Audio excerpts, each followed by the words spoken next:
क्या आपने कभी सोचा है कि इंटरनेट को कौन चलाता है, कौन कंट्रोल करता है? शायद आपको लगेगा कि इंटरनेट प्रोवाइडर लाइक जियो, एयरटेल, वोडाफोन, आइडिया जैसी कंपनी इंटरनेट कंट्रोल करती हैं, पर ये सच नहीं है। फिर आप लोग सोचोगे कि गवर्नमेंट कंट्रोल करती होगी। अगर एक कंपनी बंद भी हो जाएगी तो दूसरी कंपनी सर्विस प्रोवाइड करेगी, पर यह भी सच नहीं है। गवर्नमेंट ज़्यादा से ज़्यादा फेसबुक, ट्विटर के अकाउंट को कंट्रोल कर सकती है, कुछ वेबसाइट्स को बैन कर सकती है, लेकिन इससे पूरी दुनिया के इंटरनेट पर ज़्यादा फर्क नहीं आएगा। तो आप सोचोगे कि गूगल, फेसबुक, यूट्यूब जैसी कंपनी कंट्रोल करके रखती है, लेकिन ये चीज़ भी सच नहीं है, क्योंकि आप खुद की वेबसाइट बना सकते हो तो फेसबुक और गूगल का कोई कंट्रोल नहीं रहेगा। तो सवाल ये है कि जब आप अपनी वेबसाइट बना रहे हो तो कौन आपको परमिशन दे रहा है, या फिर वेबसाइट बनाने के लिए जगह दे रहा है, साथ ही साथ बता भी रहा है कि आप कौन सी वेबसाइट बना सकते हो। .com वेबसाइट बना सकते हो, .org वेबसाइट बना सकते हो, या .in वेबसाइट बना सकते हो। तो इस वीडियो में मैं आपको इंटरनेट के बारे में बताऊंगा, क्योंकि इंटरनेट दुनिया की सबसे जरूरी चीज बनती जा रही है। मोबाइल में बैलेंस हो या ना हो, लेकिन इंटरनेट बहुत जरूरी होता जा रहा है, और पॉकेट में पैसों के साथ साथ इंटरनेट भी जरूरी है। इंटरनेट एक ग्लोबली फ्रीडम प्लेटफॉर्म है। चाइना में कुछ वेबसाइट्स को सिटीजन से दूर कर रखा है, और कुछ इलाकों में तो इंटरनेट को भी शट डाउन कर रखा है। ऐसे हालात समय समय के हिसाब से इंडिया में भी बनते रहते हैं, जिससे कि गवर्नमेंट विवादित इलाकों में इंटरनेट को शट डाउन करा सकती है। और कैसे गवर्नमेंट के कहने पर इंटरनेट को शट डाउन कर दिया जाता है कुछ पार्टिकुलर एरियाज में। www.youtube.com एक URL है, जिसमें YouTube एक डोमेन है और .com एक टॉप लेवल डोमेन है। तो अगर आपको एक वेबसाइट बनानी पड़ेगी तो सबसे पहले आपको अपना डोमेन नेम खरीदना पड़ेगा। और कुछ ऐसी वेबसाइट हैं जो डोमेन नेम बेचने का काम करती हैं, जैसे कि GoDaddy है, होस्टिंगर है, जिससे आप किसी भी नेम का डोमेन यहां से खरीद सकते हो। लेकिन शर्त ये होनी चाहिए कि ये डोमेन पहले से एग्जिस्ट नहीं करता हो। लेकिन यहीं पर सवाल ये भी उठता है कि GoDaddy और होस्टिंगर को हक किसने दिया? तो GoDaddy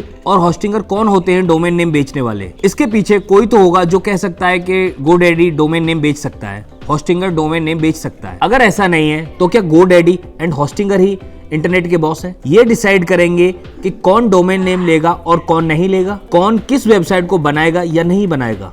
इनके ऊपर एक अथॉरिटी है जिसका नाम है ICANN, internet corporation for assigned name and numbers. ये एक नॉन प्रॉफिटेबल ऑर्गेनाइजेशन है जो कि लॉस एंजल्स बेस्ड है। इसे आप कह सकते हैं कि ये top level authority of internet है, जिसने ही हक दिया है GoDaddy को डोमेन नेम बेचने का। ICANN के पास पावर है कि वो अपने टॉप लेवल डोमेन बेचने की पावर रखती है, चाहे वो .in हो सकता है, .com हो सकता है, या .info हो सकता है, या .org हो सकता है। ये सब ICANN डिसाइड करता है। हालांकि ICANN एक नॉन प्रॉफिटेबल ऑर्गेनाइजेशन है, लेकिन ये टॉप लेवल डोमेन को कुछ पार्टिकुलर वेबसाइट को बेचती है, और इसको रजिस्ट्री कहते हैं। ये आप ICANN की ऑफिशियल वेबसाइट पर भी जाकर देख सकते हैं कि कौन सी कंपनी ने डोमेन को खरीद रखा है। ICANN ने बिडिंग करके इन डोमेन को बेच रखा है। अब जो रजिस्ट्री होती है उसके नीचे आते हैं रजिस्ट्रार, जो टॉप लेवल डोमेन और डोमेन को परचेज करते हैं, जैसे कि GoDaddy है, होस्टिंगर है। तो ICANN पूरे इंटरनेट का बॉस है क्या?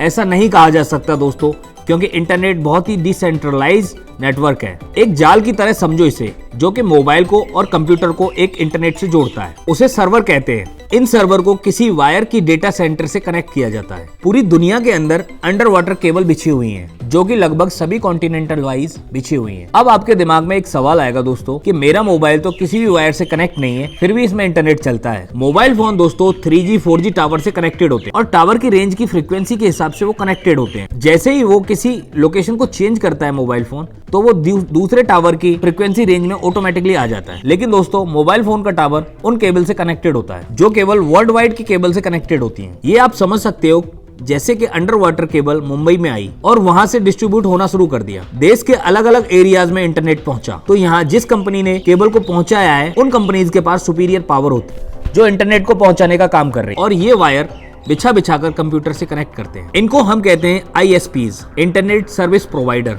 जो कि जियो, एयरटेल, वोडाफोन, VI। तो इनके पास थोड़ी बहुत पावर होती है, जो कि गवर्नमेंट के कहने पर कुछ वेबसाइट को ब्लॉक करा सकते हैं। और अगर गवर्नमेंट चाहे तो इन ISPs को कहकर गवर्नमेंट इंटरनेट को भी कुछ टाइम के लिए बंद करा सकते। लेकिन इनके पास इतनी भी पावर नहीं होती कि ये बहुत सारे इंटरनेट पर कंट्रोल कर सकते हैं। किसी भी ब्लॉक वेबसाइट को VPN लगाकर बाईपास किया जा सकता है। What is IP address? जैसे हर मोबाइल का एक मोबाइल नंबर होता है, सेम वैसे ही हर इंटरनेट कनेक्टेड डिवाइस का एक IP एड्रेस होता है। चाहे उसका स्मार्टफोन हो, लैपटॉप हो, कंप्यूटर हो, या फिर कोई भी डेटा सेंटर होगा, तो उसका एक IP एड्रेस होगा। और हर एक वेबसाइट का भी एक खुद का एक IP एड्रेस होता है। जब कोई वेबसाइट के लिए IP एड्रेस को यूज करता है तो वो IP एड्रेस उस सर्वर के लिए चला जाता है और उस IP एड्रेस की वेबसाइट को आपके कंप्यूटर स्क्रीन पर शो करता है। तो अब आप लोग सोचोगे दोस्तों कि हम डोमेन नेम लिखते हैं, आईपी एड्रेस तो नहीं लिखते। लेकिन दोस्तों डोमेन नेम एक आईपी एड्रेस से ही कनेक्टेड होता है। आईपी एड्रेस डिजिट और अल्फाबेट से बनकर तैयार होता है, जिसको याद करना थोड़ा सा मुश्किल होता है और इसीलिए डोमेन नेम रीडेबल फॉर्म में होता है। जब आप किसी भी ब्राउजर में डोमेन नेम लिखते हो तो उसको आईपी एड्रेस में कन्वर्ट करने वाली चीज होती है डीएनएस, जिसको हम कहते हैं डोमेन नेम सर्वर।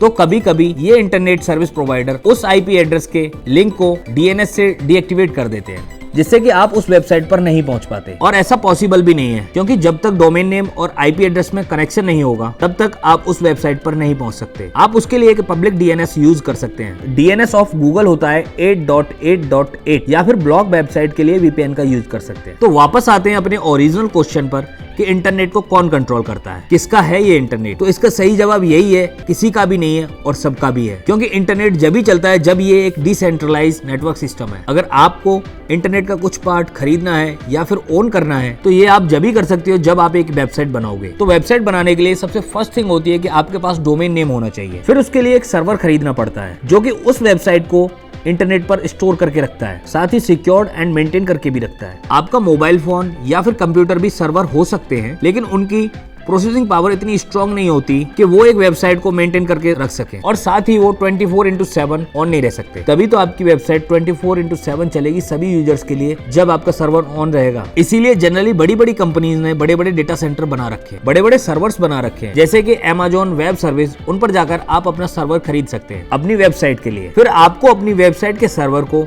वेबसाइट से लिंक करना पड़ेगा और फिर अपने डीएनएस को पब्लिक करना पड़ेगा, यानी कि डोमेन नेम सर्विस को पब्लिक करना पड़ेगा। अब आप सोचो दोस्तों कि घर में रखी हार्ड डिस्क या पेन ड्राइव की तरह आप इस सर्वर को यूज कर पाओगे, क्योंकि वेबसाइट अपना सर्वर और स्टोरेज दोनों चीज आपको दे रही है। फॉर एग्जांपल, आप कहीं बाहर हो तो वेबसाइट के लिए इंटरनेट खोलो और अपने सर्वर पर जाओ, हार्ड डिस्क की तरह स्टोर सर्वर पर दिख जाएगी। बस डिफरेंस ये होगा केवल कि वेबसाइट को आप ही यूज कर पाएंगे, क्योंकि इस सर्वर का एक यूजर नेम एंड पासवर्ड होगा और ये एक प्राइवेट वेबसाइट होगी ऑन द इंटरनेट। तो दोस्तों, आपको एक वेबसाइट मिल गई जिसको आप हार्ड डिस्क की तरह यूज कर पा रहे होंगे। home.me एक ऐसी वेबसाइट है, एक ऐसा स्टोरेज सर्वर है जिसके प्लेटफॉर्म पर आप खुद ही वेबसाइट बना सकते हो और उसके स्टोरेज को यूज कर सकते हो। जैसा कि ये ऐप एक दावा करती है कि आप एक डिजिटल होम ओपन कर सकते हो। तो दोस्तों, ये ड्रॉपबॉक्स और गूगल ड्राइव के सिमिलर ही है, लेकिन फर्क इतना है कि ड्रॉपबॉक्स और गूगल ड्राइव पर कोई कंपनी आपके काम को हैंडल नहीं कर रही है। मतलब कि गूगल ड्राइव या ड्रॉपबॉक्स पर जो भी डॉक्यूमेंट आप अपलोड करोगे उनको गूगल आसानी से एक्सेस कर सकता है। home.me पर किसी और को एक्सेस नहीं मिल पाएगा। तो यहाँ पर आपको private server, extra privacy and 100% security मिलेगी। यहाँ तक कि home.me भी एक्सेस नहीं कर पाएगा आपकी डॉक्यूमेंट फाइल को। ये एक ऑनलाइन हार्ड डिस्क की तरह है। तो दोस्तों,